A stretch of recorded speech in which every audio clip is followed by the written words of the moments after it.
Svedoci smo trenutka u kom bi jedna jedina iskra mogla da zapali čitav Bliski istok i gurne svet u ekonomsku katastrofu kakva odavno nije viđena.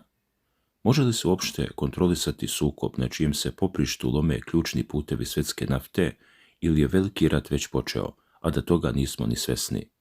Dok se uticajni centri moći nadmudruju za pregovaračkim stolovima, sirene za vazdušnu opasnost i masivni požari na vojnim objektima pokazuju da je primirje u koje su uložene nedelje diplomatskih napora praktično postalo mrtvo slovo na papiru. Napetost se više ne meri danima, već minutima, a posljedice ovog novog talasa nasilja već osjećaju obični ljudi hiljadama kilometara daleko. Da je situacija potpuno izmakla kontroli postalo jasno kada je centralna komanda Sjedinjenih Američkih Država, poznatija kao CENTCOM, pokrenula masivnu vojnu operaciju i izvršila do sada, kako navode, najveći vazdušni udar otkako je proglašeno prethodno primirje. Prema zvaničnim američkim izveštajima, pogođeno je približno 90 meta unutar Irana. Na udaru su se našli lanseri raketa, infrastruktura za bespilotne letjelice, komandni centri, obalski sistemi za osmatranje, kao i logistička čvorišta, tvrde. Dalje, Washington tvrdi da Iran koristi ove objekte kako bi direktno ugrozio komercijalni brodski saobraćaj koji prolazi kroz Ormuzski Moreuz, ključnu tačku za globalno snabdevanje energentima, ali ovdje prioriteti američke vojske nisu stali.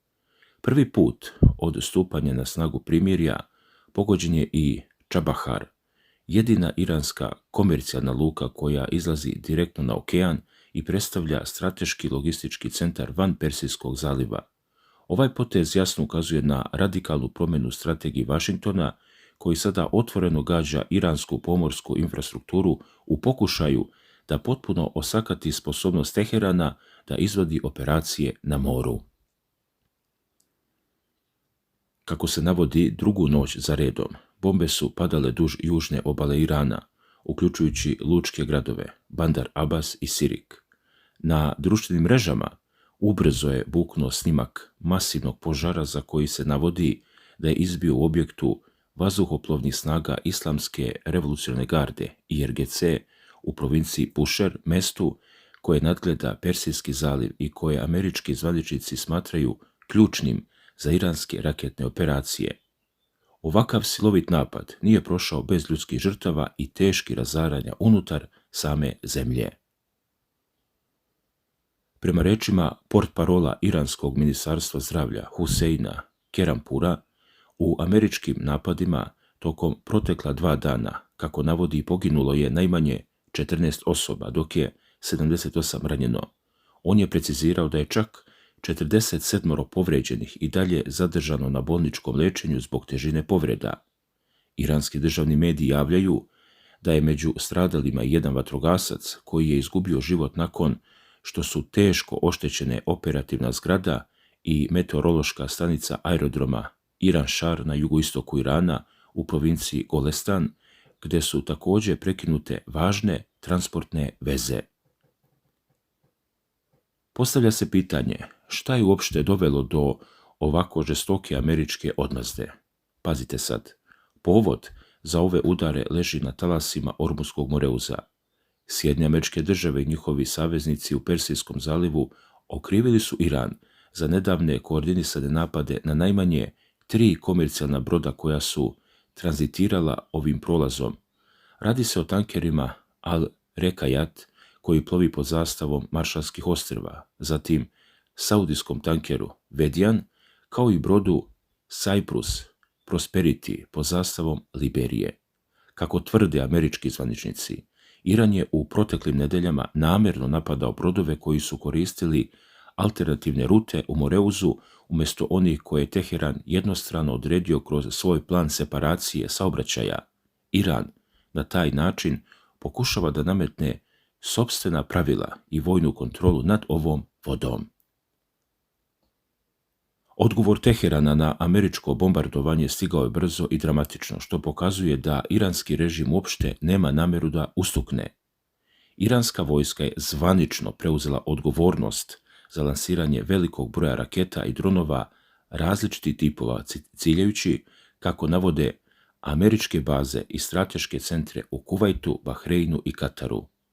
U svom zvaničnom saopštenju iranska vojska je poručila da ni pod kojim okolnostima neće dozvoliti realizaciju ciljeva ludog predsjednika Sjedinjenih Američkih Država Donalda Trumpa i da će braniti ideale islamske revolucije do konačne pobjede.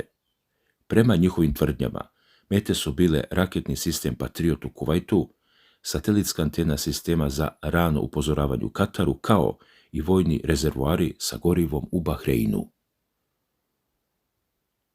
Ova vojna akcija izazvala je paniku širom zalivskih zemalja. Armija Bahreina je izdala hitno saopštenje u kojem navodi da su njeni sistemi protivvazdušne odbrane u ranim jutarnjim satima uspešno presreli i uništili nekoliko, kako su se izrazili, po znacima navoda naravno, podmuklih iranskih vazdušnih napada. Dok su se sirene za vazdušnu opasnost 2 puta oglašavale tokom noći u Bahreinu, tamošnje ministarstvo unutrašnjih poslova savjetovalo je građane da hitno potraže sklonište, iako zvaničnici nisu odmah iznijeli sve detalje o razmerama napada. Sa druge strane, iz Katara stižu svedočenja o veoma napetoj noći, kako iz Dohe izveštava novinar Al Jazeere Aksel Zaimović. Stanovnike su pre 4 sata ujutru probudile hitne SMS poruke upozorenja na mobilnim telefonima, u kojima im je naređeno da ostanu u zatvorenom prostoru, da se drže dalje od prozora i staklenih zgrada, kao i da izbjegavaju otvorene prostore. Iako je nedugo zatim stigla nova poruka da se vanredne mere ukidaju i da ljudi mogu da se vrate normalnim aktivnostima, Katar je bio prisiljen da nakratko aktivira sve mere predostrožnosti usled opravdanog straha od širenja ratnog požara. Teheran već duže vrijeme optužuje ove zalivske zemlje da ustupaju vojne objekte i vazdušni prostor za američke napade.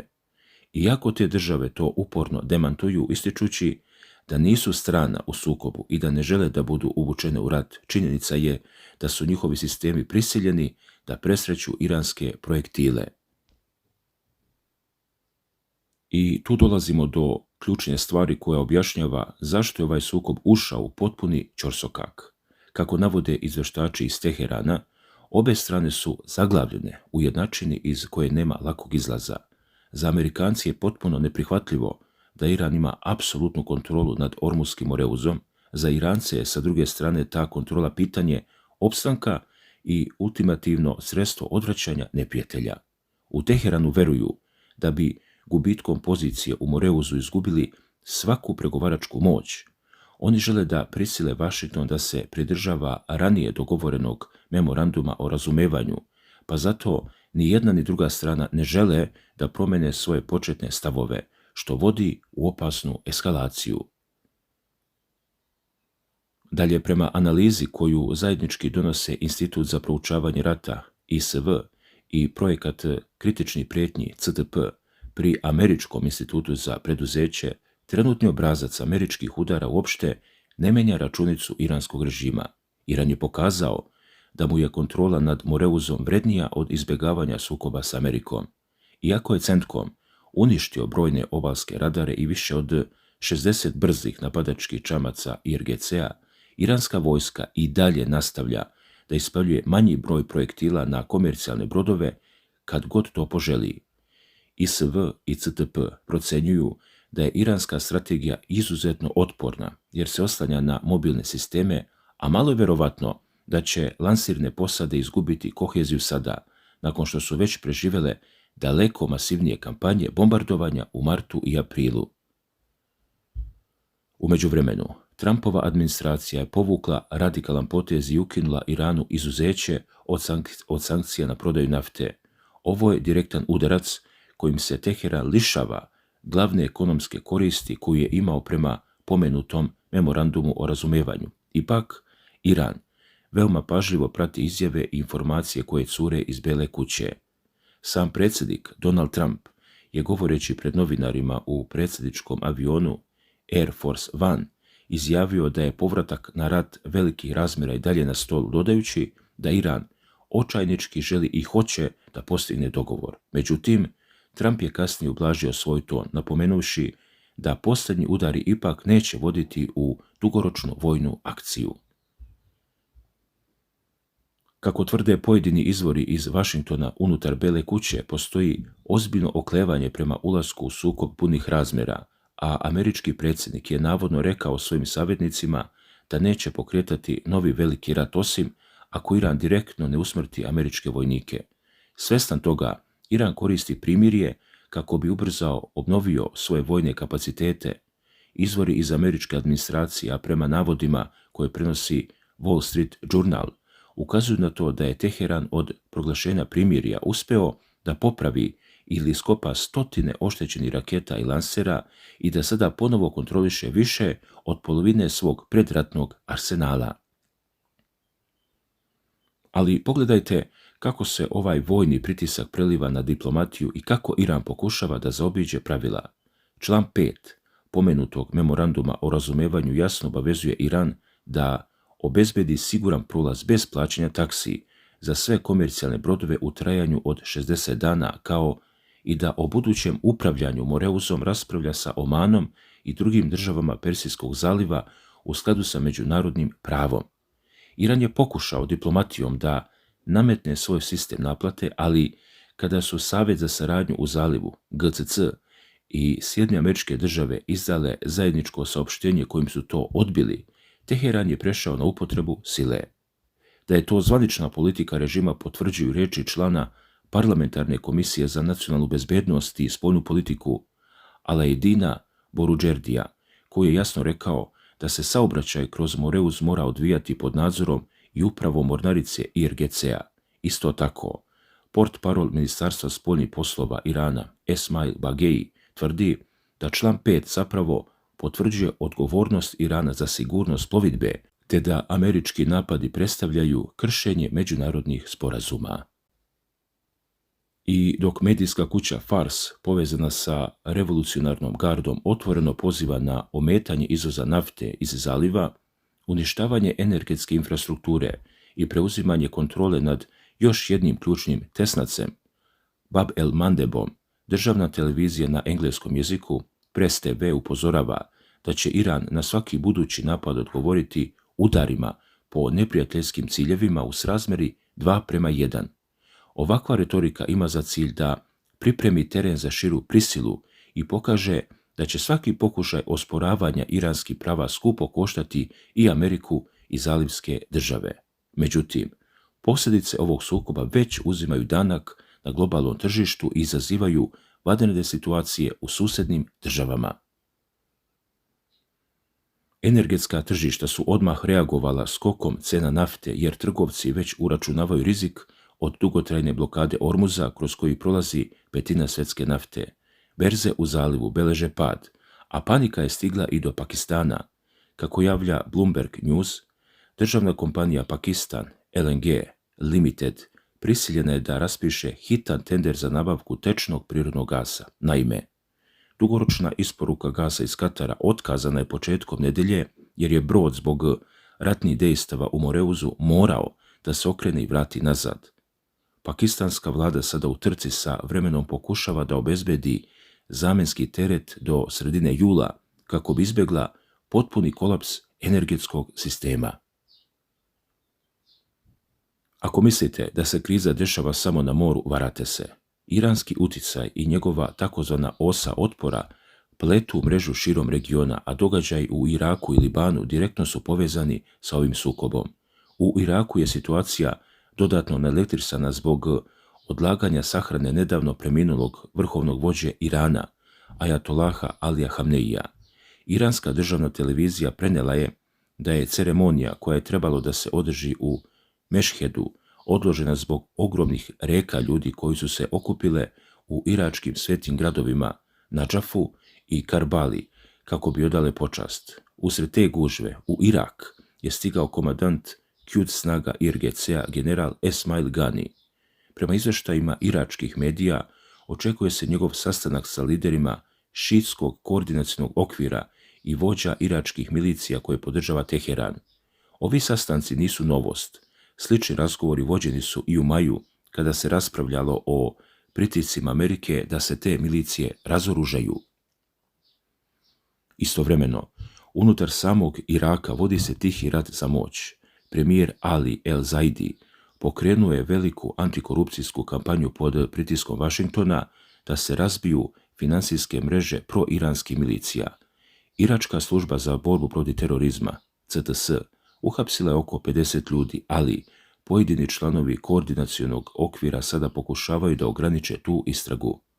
Kako prenose saudijski i lokalni irački mediji, ovi politički krugovi pokušavaju da inženjerišu procesuiranja i postignu politička poravnanja kako bi zaštitili svoje ljude, čak predlažući nove procedure hapšenja iz kojih bi državne snage bezbednosti bile potpuno isključene. Sve ovo pokazuje da se Bliski istok nalazi u jednom ogromnom zamršenom lancu događaja gdje jedan potez u Vašingtonu ili Teheranu momentalno mijenja život ljudi u Dohi, Bagdadu, Bejrutu ili Karačiju.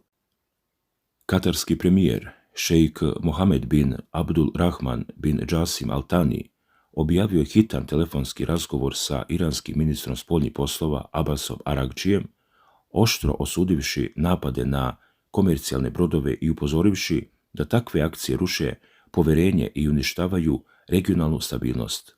On je apelovao na povratak diplomatiji i sprovođenje prelaznog sporazuma, ali čini se da su na terenu oružje i sila preuzeli glavnu reč. I dok cene nafte divljaju, a vojne snage sa obe strane zaliva podižu borbenu gotovost na maksimum, svet sa strepnjom iščekuje šta donosi naredna noć.